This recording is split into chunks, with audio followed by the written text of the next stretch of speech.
Hi there, welcome. This is the Kelly's Astrology podcast, where you can find insight, guidance, and understanding through astrology. I'm Kelly, and I'll be your host.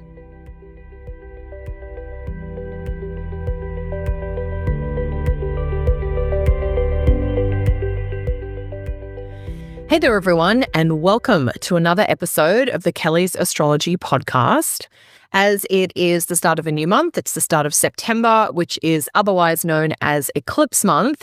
Today's episode is going to focus on the first of two eclipses happening this September, which is the lunar eclipse or the full moon eclipse, which is happening in Pisces on Sunday, September 7 or Monday, September 8th, depending on where you are in the world. So that full moon or lunar eclipse is at 15 Pisces, and that eclipse is going to be the focus of today's show. Before we dive into that, I also want to make sure that you know I have a free mini course on the Empowering Potential of Astrology that is now available. I'm going to put the link to sign up in the comments below. So in this free mini course, I take you through all the ways astrology can be used for personal empowerment. You'll get an introduction to what astrology is, how it works, but I'll also show you some exciting examples of astrology in action. So it's free. You've got nothing to lose. You can sign up and you might learn a few things as well. So the link for that free mini course on the Empowering Potential of Astrology is in the show notes below. If we can figure it out, we'll have it on the screen now as well. So I hope you enjoy that. So let's get into talking about this eclipse. Another way to think about this early part of September is to really think about it as all about the sign of Pisces. Because, of course, in addition to this eclipse happening in Pisces, we also have Saturn coming back into Pisces. So Saturn is currently retrograde by transit and returns to Pisces on September 1st. So for the next 6 months or so, we are all tuning back in to the unfinished but very important long-term task of restructuring and sort of evaluating our boundaries around the topics of the Pisces part of our chart. So that shift happens at the start of September, and then just a few days later, we have this eclipse in Pisces. So we could say the first 7 to 10 days of September is really all about diving into the Pisces part of your chart. Now, there's lots of ways we can do this, and I really want to focus on the eclipse and the signatures of the eclipse. So let's go there right away. So it is a total lunar eclipse, and so there are parts of the world where the moon is totally obscured through this eclipse. And that adds intensity and it can increase the potency of this eclipse. Now, one thing it's really important to remember when we are looking at eclipses or wanting to do work with eclipses is that historically eclipses were used to forecast for countries, for kings and queens, for rulers. Historically, in the vast tradition of astrology, it's only relatively recently that any work around eclipses and individuals, regular people like you and I, has been done. So we just want to make sure we're aware that when historically astrologers looked at eclipses, they were more trying to forecast the mood of the collective or the fate of a country, the outcome of a war, perhaps, or, what is happening with the leaders in the place at the time. Now, this eclipse, it is a very watery eclipse from an elemental perspective. It's an eclipse in a water sign in Pisces. The eclipse is ruled by Jupiter, which is in another water sign in Cancer. So we might expect there's a lot of emphasis literally on water. So natural events or geographical places to do with water, so heavy rains, floods, issues to do with shipping, with trade by sea. These are all emphasized by this eclipse. At a personal level, we could certainly think about this eclipse really tapping into emotions, to feeling, to mood, maybe even to memory. And that has, of course, a lot to do with the ruler of the eclipse being Jupiter in Cancer. So it's good to remember that eclipses were used for kind of collective purposes or what we call world astrology, mundane astrology, but that we can do some interesting things with them at a personal level. Now, a total lunar eclipse talks about the moon being obscured. And when we're looking at world astrology, the moon is often an image for the people, for the masses, for the collective population, if you like. And so there's something in that moon being obscured about the people being obscured. And so there may be something about leaders making decisions that are not expressing the will of the people, perhaps, that comes out around this eclipse. At that more symbolic, personal, maybe individual level, when we think about the moon being obscured, we think about, feelings or access to the body or food and nutrition. These are all moon things, that there is some sort of obscuring or blocking thing going on with those topics. And so one way to think about this eclipse is that you may be disconnected from the needs of your physical body. You may not be fully aware of the physical needs that you have. You may not be properly attending to the needs of your physical body. So making sure, if we know that's a potential with this eclipse, we can think about, how do I want to really counteract that with intentional action? So that's one piece. Because this eclipse sits in Pisces, we're going to have perhaps intuition, lots of emotion. And I know it's an eclipse and it's visible in, certain parts of the world, and we might put a link to where you can go and check that out. Eclipses are typically more expressive or more impactful in the geographical parts of the world where they are visible. So that's something to keep in mind. We've got so much emotion in this eclipse, but because it's ruled by Jupiter, and Jupiter is in really potent condition, at a personal level particularly, I do feel that there is some potentially positive progress that each of us as individuals is able to tap into through this eclipse. The eclipse is a total eclipse because the lunation itself is at 15 Pisces and the node is at 18 Pisces, so they're very close together. And then the positive energy that I see being there in the mix is that the eclipse is ruled by a benefic planet, which is exalted and which is forming a direct trine aspect to the eclipse itself. So with the eclipse being at 15 Pisces, we have Jupiter at 19 Pisces. So the moon kind of has the eclipse and then makes the aspect with Jupiter. So there is something here about help or support or an outpouring of emotion. This is an eclipse in Pisces ruled by Jupiter in a water sign. There's something about collective expression of feeling that I think is very likely in the days around this eclipse. At a personal level, you could really think about the topics of the Pisces part of your chart and life as an area where you're wanting to push forward, you're wanting to grow or expand. And that partly comes from the helpful aspect of Jupiter to this eclipse.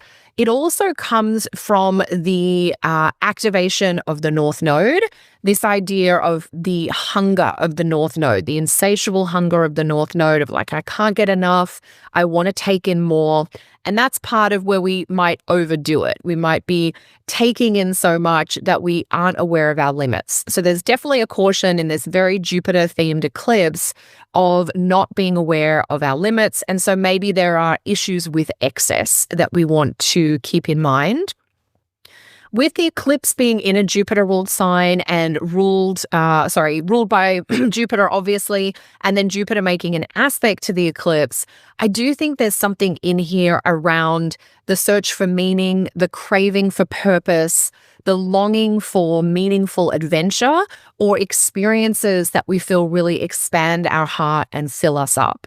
So there's this sense of maybe wanting to take risks or wanting to stretch yourself or extend yourself to do so in such a way to make life more interesting or fun, or to have experiences that really touch you and that really move you.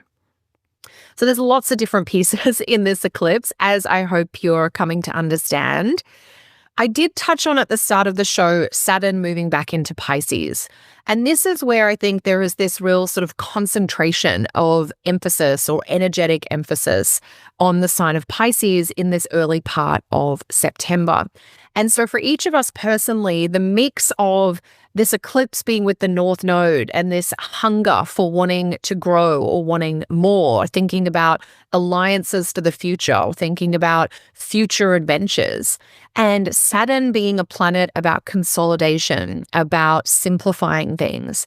Often with Saturn, we are reevaluating our commitments and our priorities so that we can offload those that aren't core priorities and maybe taking up time and energy that we want to reclaim for who and what is most important for us.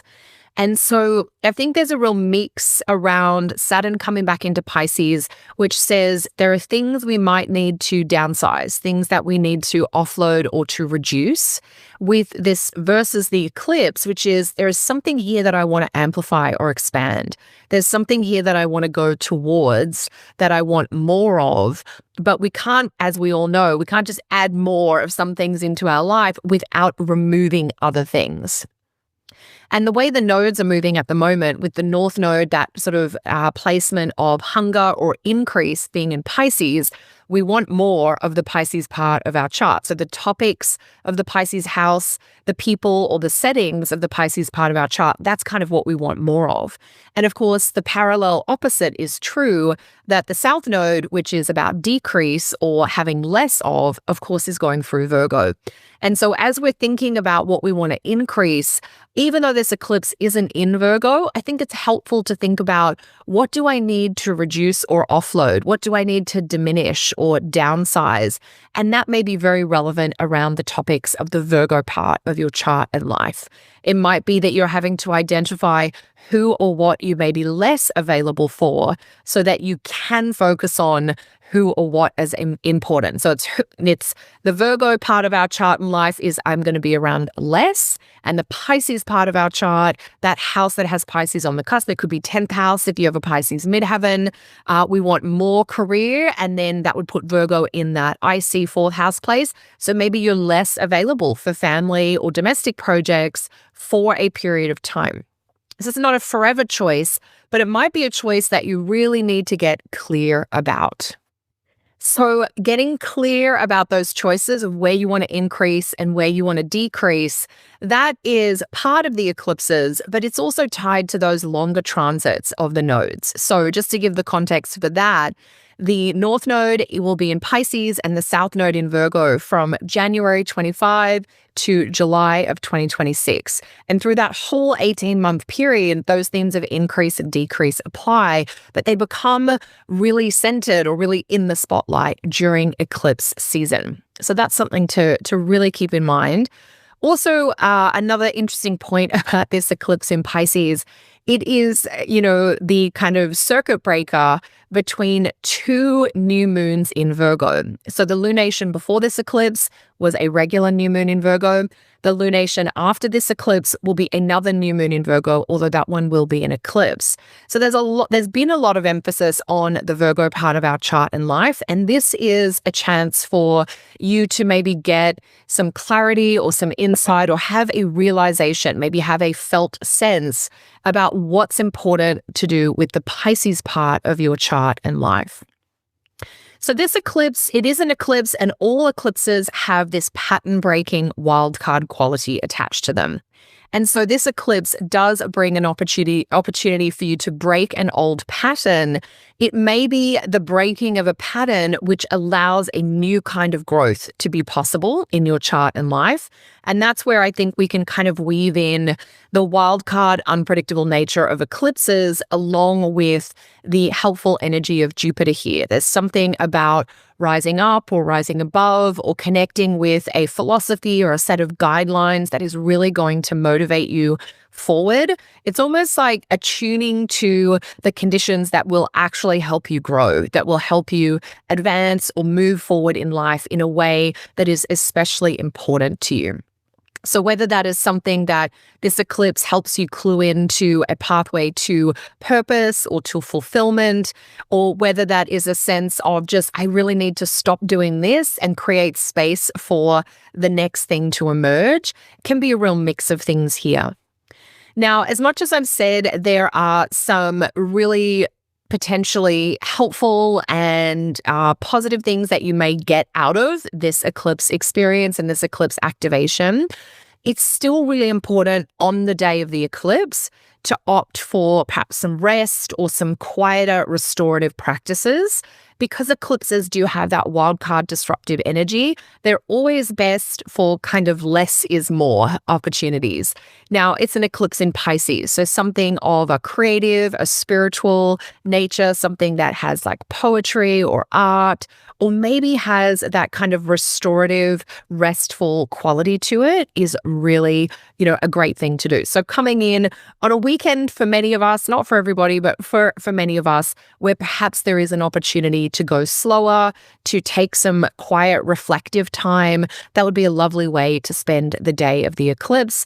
Now, if, your regular life is going on, it might just be that there's a half hour or an hour here or there that you can take for yourself, not to do anything active or to do this big beginning thing, but to reflect, to tune in, and to kind of be with that meandering mood of emotion, which is so common when we have activations in Pisces.